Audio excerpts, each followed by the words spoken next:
Hi, Bashar. And to you, good day. I'd like to build on this previous question and what you've been saying.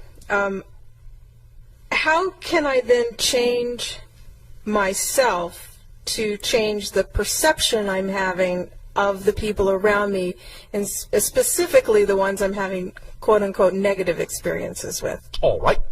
First of all, you start by not labeling anything in your reality as negative, because if you do, all you're doing is agreeing with them and perpetuating that idea for yourself, are you not?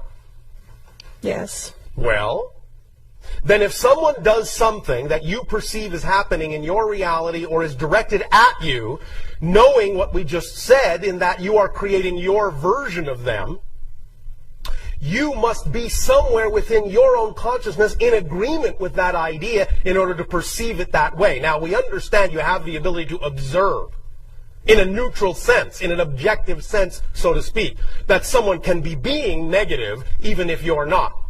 But the point is you don't take it to heart if you know it has nothing to do with you. The only reason you would feel affected by it is if you agree that it does. You see? Okay, well, I want to take it one moment, not done yet. Okay. Want to illustrate a little point, if that's all right. Absolutely. Thank you. What is your favorite color?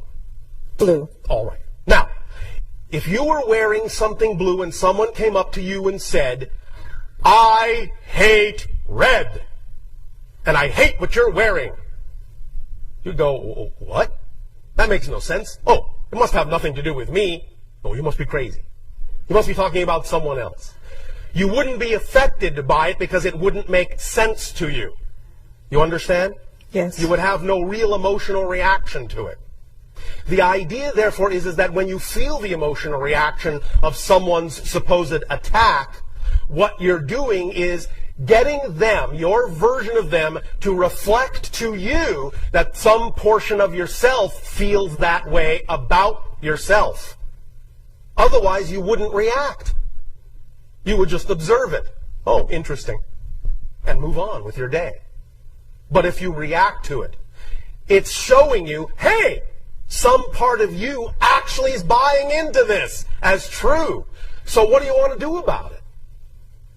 So you say, well, thank you. Thank you for showing that I was not loving all of myself.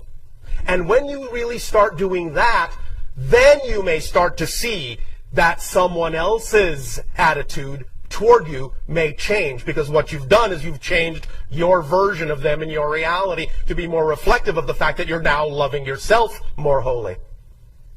Make sense? The real being may still be going off and insulting everybody, but the only version of them you'll get is the version you've created that is now reflective of the love you're willing to give to yourself, that you weren't willing to give to yourself before. Is this starting to make sense? Do you see what kind of a shadow play this is? Yes, it's very subtle, especially if you're in the room with somebody. Yes. And you're not... Especially if you imagine you're in the room with somebody. Remember, it's not real. It's not real. It's your reality experience. It's not empirically real. It's just a symbol of the reality you are creating yourself to be, of your experience of yourself. So just because it looks like someone else is in the room with you, they're not. They're in their own room, maybe with their version of you. So the question is, what do you prefer to be going on in your room? Because you're the only one in it. Regardless of what it looks like, you're the only one in it. Are you familiar with what you call a fictional drama on your planet called Star Trek? Yes. Are you familiar with the device that they call the holodeck? Yes. Are you understanding that all of the other people are just holograms? I understand that intellectually. I just love that line. It is, no offense, no judgment, it's the ultimate cop-out. It is. I understand it intellectually is actually another way of saying I'm not sure I want to get too close to really knowing what you're saying here. It's pushing the idea away. Because you actually do know exactly what I'm saying. Deep in your heart, deep in your soul.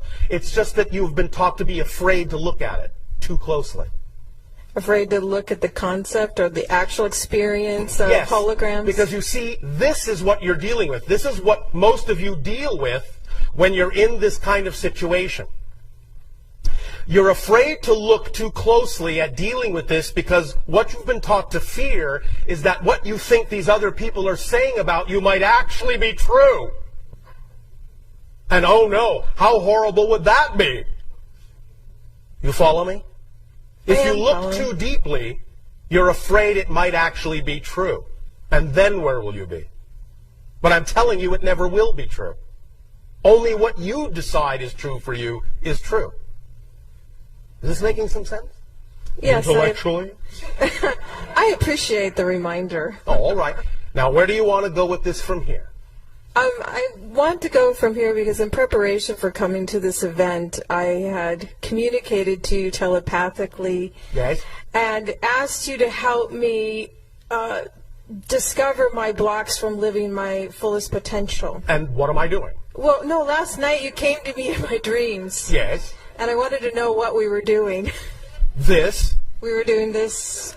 More of this. More of this work. Yes. Okay, so can you specifically illuminate for me my soul's agreement and purpose in life?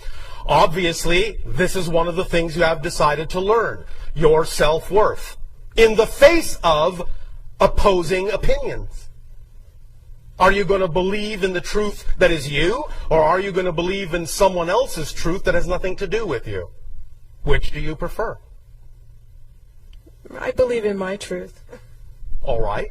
Then you can continue to choose to do so. And anytime you find yourself feeling fearful about what someone else is saying about you or reacting to someone else's communication at you, understand that's another opportunity to feel your self-worth and believe in yourself, and understand that many times when someone comes up to you and says something that seems like an attack on you, what they're actually telling you is they have the same fear. And they're just projecting it on you to give you an opportunity to decide whether it's true for you. And what you can then do is be big enough to hold a space to allow them to find out whether it really needs to continue to be true for them, by loving them back for showing you an opportunity to love yourself more. You see? Yes, thank you very much. Is this helping? Oh, absolutely. Thank you. Thank you. We'll talk some more. Thank you. See you in my dreams. Yes, that's what I meant.